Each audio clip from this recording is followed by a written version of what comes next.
আপনি রাস্তায় হাঁটছেন বানরের মূর্তি নিয়ে, বানরের সাথে আপনার কি সম্পর্ক? বানরের সাথে বাঙালি সংস্কৃতির কি সম্পর্ক? আমরা কি বানর থেকে আসছি? তাহলে বানরের মূর্তি আমি হাঁটে নিয়ে হাঁটবো কেন?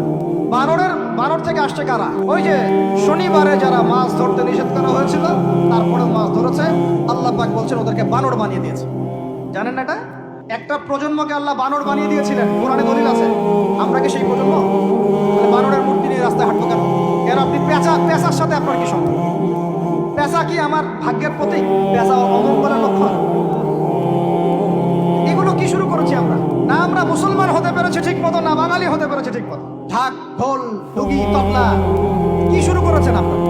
আসলে আসলে বাঙালি সংস্কৃতি বলতে কি বোঝাচ্ছেন? এত বাঙালি বাঙালি করে চিৎকার করেন, তাহলে আপনি এগুলো করছেন কেন? কথা বলেন। আমাদের বাপ দাদারা বাঙালি ছিলেন, খাঁটি বাঙালি, তাহলে আমরা কেন এখন জয়ীফ বাঙালি হলাম কেন? জাল বাঙালি হলাম কেন? আপনার বাসার কমোড পর্যন্ত ইংরেজদের আদলে করা,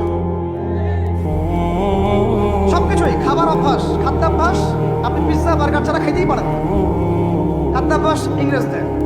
তারপরে খাওয়া হালাল না হারাম সেটা প্রশ্ন করছি না আমি। আপনি প্যাশনেট না তো আমাদের সংস্কৃতি নিয়ে? আমাদের সংস্কৃতির মূল জায়গাটা কই?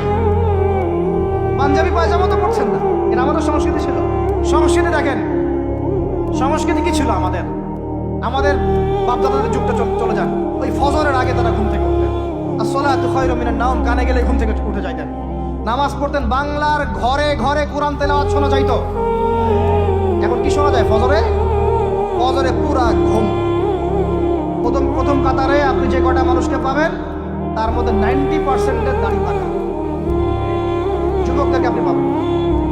এরা ঘুমাচ্ছে রাত 3টা-4টায়, 3-4টা পর্যন্ত এরা ফেসবুক, ইউটিউব, টিকটক এবং মেয়েদের সাথে হারাম অ্যাফেয়ার। এই ছেলেরা কি আদতে বাঙালি? এরা কি বাঙালি? না আমরা মুসলমান হতে পেরেছি ঠিক মতো, না বাঙালি হতে পেরেছি ঠিক মতো। যখন ইংরেজ বিরোধী বিদ্রোহ চলছিল না, তখন বাঙালিরাও কবিতা লিখেছিল হিন্দিতে। আপনারা তো এগুলো হিস্ট্রি পড়েনও না। তখন তারা বলতেন, একটা স্লোগান দিতেন, সরফরোশি কি তামান্না আব হামারে দিল মে হ্যায়, দেখনা হ্যায় জোর কিতনা বাজুয়ে কাতিল মে হ্যায়।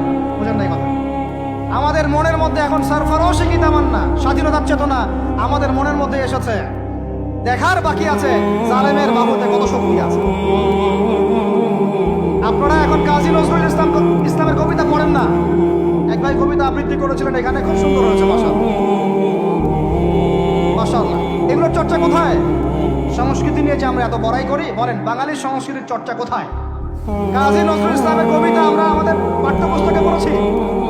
উমর রাদিয়াল্লাহু আনহুকে নিয়ে কবিতা ছিল, মনে আছে? মনে নেই, ভুলে গেছেন? আমরা পড়েছি।